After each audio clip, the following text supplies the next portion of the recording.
সরকারের সময় আপনাদের পাশে সম্পূর্ণভাবে দাঁড়াতে পারি নাই, কিন্তু তারপরে আমরা চেষ্টা করেছি সর্বাত্মকভাবে।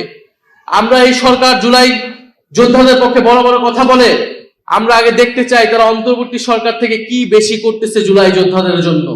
এই বাংলাদেশকে সংস্কারের মাধ্যমে পরিবর্তন করতে হবে এবং এই পরিবর্তনের পথে প্রধান বাধা হয়ে দাঁড়িয়েছে বর্তমান বাংলাদেশের সরকার।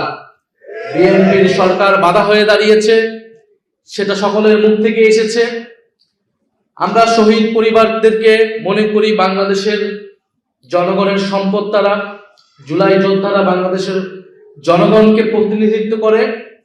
আমরা শহীদ পরিবার এবং জুলাই যোদ্ধাদের নিয়ে কোনো রাজনীতি কখনোই করতে চাই নাই, কখনোই করব না। কিন্তু জুলাই যোদ্ধাদেরকে বর্তমান সরকার বিএনপি তারা নানাভাবে ব্যবহার করার চেষ্টা করছে।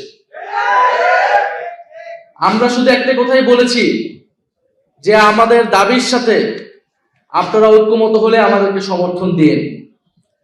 আমরা বলেছি বাংলাদেশে গণতন্ত্র প্রতিষ্ঠা হতে হবে, কথা বলার স্বাধীনতা থাকতে হবে, বৈষম্য দূর করতে হবে, আধিপত্যবাদ থেকে মুক্ত করে বাংলাদেশকে স্বাধীন এবং সার্বভৌম রাষ্ট্র হিসেবে আত্মপ্রকাশ করতে হবে, বাংলাদেশের অর্থনীতির উন্নয়ন করতে হবে, দুর্নীতি এবং লুটপাটের বিচার করতে হবে। কিন্তু আমরা দেখছি বাংলাদেশ সরকার গঠিত হওয়ার পর থেকে পিছনের দিকে হাঁটছে। বাংলাদেশ আবার পুরনো পথেই হাঁটছে এবং জুলাই যোদ্ধাদের নাম ব্যবহার করে বর্তমান সরকার তার নানা কাজের বৈধতা দেওয়ার চেষ্টা করছে। কখনো তারা ৭১-এর নাম ব্যবহার করছে, কখনো তারা জুলাই যোদ্ধাদের নাম ব্যবহার করছে। তারা আসলে কোনোটাকেই ধারণ করে না।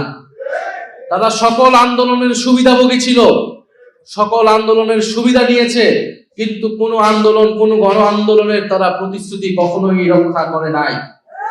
ইতিহাস এটাই বলে। আজকে এখানে আমার থেকে অভিজ্ঞ লোকেরা আছেন যারা ৯১-এর পার্লামেন্ট দেখেছে, যারা ৯০-এর গণ আন্দোলন দেখেছেন, অংশগ্রহণ করেছেন।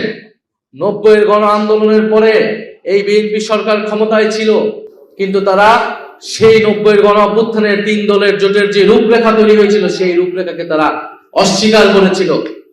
তারা এখন জুলাই সনদের কথা বলছে যে জুলাই সনদ তারা অক্ষরে অক্ষরে পালন করবে, কিন্তু এই জুলাই সনদকে তারাই কলুষিত করেছে। এই জুলাই সনদের তারা প্রত্যেকটা জায়গায় তারা লিখেছে, জোর করে সেই সময় ঐক্যমত কমিশনকে দিয়ে লিখিয়ে নিয়েছিল যে যেই দল ক্ষমতা আসবে সেই দল তার ইস্তিহার অনুযায়ী সংস্কার করবে। তাহলে তারা প্রথমে আপনাকে দেখাবে জুলাই সনদ যে আমি অক্ষরে অক্ষরে বাস্তবায়ন করছি, পরে দেখাচ্ছে যে তাদের দলীয় ইস্তিহার। জুলাই সনদ তো তার দলীয়